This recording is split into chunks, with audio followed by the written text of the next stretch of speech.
Assalamualaikum warahmatullahi wabarakatuh. Perkenalkan, saya Nadia Nabila. Di sini saya akan membahas mengenai tugas akhir metodologi penelitian pendidikan saya yang berjudul penerapan model pembelajaran Problem Based Learning atau PBL untuk meningkatkan hasil belajar siswa pada mata pelajaran ekonomi, studi kasus pada siswa kelas 10 IPS 1 SMA Negeri Z Bandar Lampung tahun ajaran 2020-2021. Baik, lanjut ke bab 1 pendahuluan. Ada latar belakang. Latar belakang dari penelitian ini ialah proses belajar dan pembelajaran yang baik serta berkualitas sangat diperlukan untuk dapat menciptakan hasil pembelajaran yang maksimal dalam rangka mewujudkan tujuan pendidikan nasional. Nah, proses pembelajaran yang berkualitas dapat dilakukan melalui upaya peningkatan keaktifan siswa dalam proses pembelajaran. Upaya untuk meningkatkan keaktifan siswa ini dapat dilakukan melalui beberapa hal. Salah satunya yaitu pemilihan model pembelajaran yang tepat. Nah, salah satu dari model pembelajaran tersebut ialah model pembelajaran Problem Based Learning atau PBL. Selanjutnya ada identifikasi masalah. Adapun identifikasi masalah dari penelitian ini, yang pertama rendahnya tingkat keaktifan peserta didik pada proses pembelajaran. Yang kedua, hasil belajar peserta didik yang cenderung belum optimal. Dan yang ketiga, proses pembelajaran lebih bersifat satu arah. Selanjutnya ada pembatasan pada permasalahan. Adapun pembatasan permasalahan pada penelitian ini yaitu penerapan model pembelajaran Problem Based Learning untuk meningkatkan hasil belajar siswa pada mata pelajaran ekonomi siswa kelas 10 IPS 1 SMA Negeri Z Bandar Lampung tahun ajaran 2020-2021. Nah, tujuan dari penelitian ini yaitu yang pertama, untuk mengetahui penerapan model pembelajaran Problem Based Learning pada mata pelajaran ekonomi siswa kelas 10 IPS 1 SMA Negeri Z Bandar Lampung. Yang kedua, untuk mengetahui peningkatan hasil belajar peserta didik pada mata pelajaran ekonomi siswa kelas 10 IPS 1 SMA Negeri Z Bandar Lampung. Nah, selanjutnya ada manfaat penelitian. Manfaat penelitiannya ada dua, yaitu manfaat teoritis dan praktis.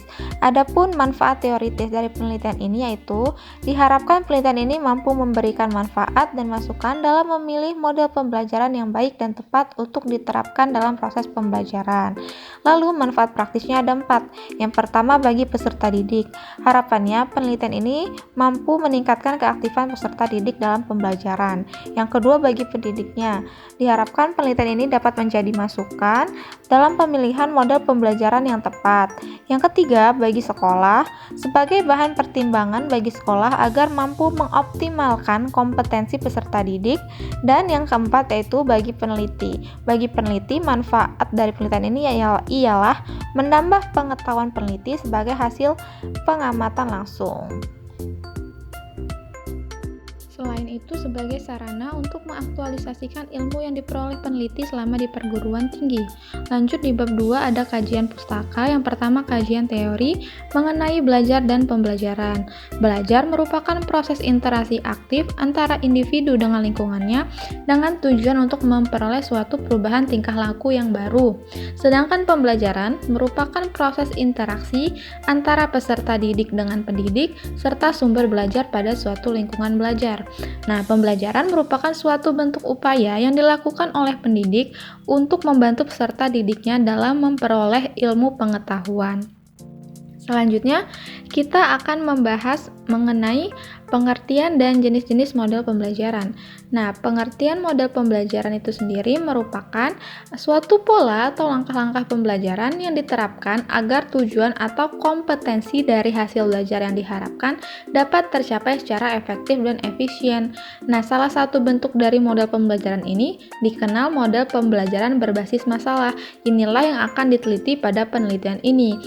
Model pembelajaran berbasis masalah atau problem based learning learning merupakan model pembelajaran yang memberikan masalah-masalah kehidupan nyata sebagai pusat pembelajaran peserta didik, sehingga peserta didiknya dituntut untuk aktif dan berpikir kritis untuk menyelesaikan masalah yang berkaitan dengan kompetensi pembelajaran.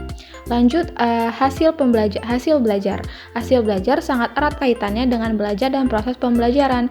Hasil belajar akan maksimal apabila proses pembelajarannya berjalan dengan baik. Selain itu, ada faktor-faktor yang mempengaruhi hasil belajar. Yang pertama, faktor individu, terkait kematangan, kecerdasan, latihan, motivasi, dan sifat. Nah, faktor kedua adalah faktor luar individu, terkait keadaan keluarga, guru, dan cara mengajarnya, serta alat-alat pengajaran. Lanjut, kerangka berpikir. Nah, di awal ini gurunya masih menggunakan metode pembelajaran konvensional, sehingga diberikan tindakan, guru mulai menerapkan PBL sebagai metode pembelajaran. Harapannya di kondisi akhirnya terjadi peningkatan terhadap hasil belajar peserta didik. Nah, hipotesis penelitian. Dalam penelitian ini dirumuskan hipotesis penelitian sebagai berikut, yaitu yang H0 tidak terdapat pengaruh signifikan terhadap penerapan PBL dengan hasil belajar. Sedangkan H1-nya terdapat pengaruh signifikan pada penerapan model pembelajaran problem-based learning terhadap hasil belajar. Lanjut, bab 3 ada jenis dan desain penelitian. Jenis penelitian pada penelitian ini penelitian deskriptif, yaitu penelitian yang bertujuan memberikan uraian akan suatu hal yang diteliti. Pada penelitian ini metode penelitian digunakan ada dua, penelitian kuantitatif dan deskriptif kualitatif. Nah, pengumpulan data pada penelitian ini melalui observasi dan kuesioner, serta pretest dan posttest yang diberikan kepada siswa. Selanjutnya, desain penelitian. Desain penelitian pada penelitian ini menggunakan penelitian tindak kelas yang dilaksanakan sebagai upaya memperbaiki pembelajaran ekonomi dan meningkatkan partisipasi siswa dalam pembelajaran. Nah, PTK itu mencakup 4 tahapan. Yang pertama perencanaan, kedua tindakan, ketiga pengamatan, dan terakhir adalah refleksi. Selanjutnya subjek penelitian. Subjek penelitiannya peserta didik kelas 10 IP1 SMA Negeri Z, Bandar Lampung. Terus instrumen penelitiannya ada non-tes, tes, dan dokumentasi. Setelah ini adapun teknik pengumpulan datanya bersifat observasi, tes hasil belajar, dan dokumentasi. Lalu teknik analisis data. Teknik analisis datanya yang pertama analisis data keaktifan belajar menggunakan rumus persentase keaktifan belajar siswa. Setelah itu kita mengukur perkembangan keaktifan positif dan negatif. Kalau dia berubah menjadi lebih baik peningkatan berarti positif. Kalau dia menurun berarti negatif dengan menggunakan rumus-rumus yang ada di sini. Selanjutnya, yang kedua kita menganalisis data hasil belajar. Analisis ini digunakan untuk mengukur perkembangan hasil belajar peserta didik. Digunakan teknik analisis data kualitatif. Analisis ini dilakukan melalui tes hasil belajar yang didapatkan dari setiap akhir siklus dari percobaan penelitian tadi. Nah, nanti dari setiap siklus itu kita hitung rata-ratanya dengan menggunakan rumus seperti di bawah ini. Nilai rata-rata sama dengan jumlah semua nilai peserta didik dibagi jumlah dari peserta didik dalam penelitian. Dan indikator keberhasilan dalam penelitian ini yaitu apabila setelah dilakukan tindakan dengan menerapkan model problem-based learning, aktivitas positif peserta didik meningkat sebanyak 75% dan aktivitas negatifnya menurun di bawah 20%. Nah, apabila hal ini terjadi, maka dapat dikatakan penelitian ini berhasil dan penelitian ini dapat dihentikan.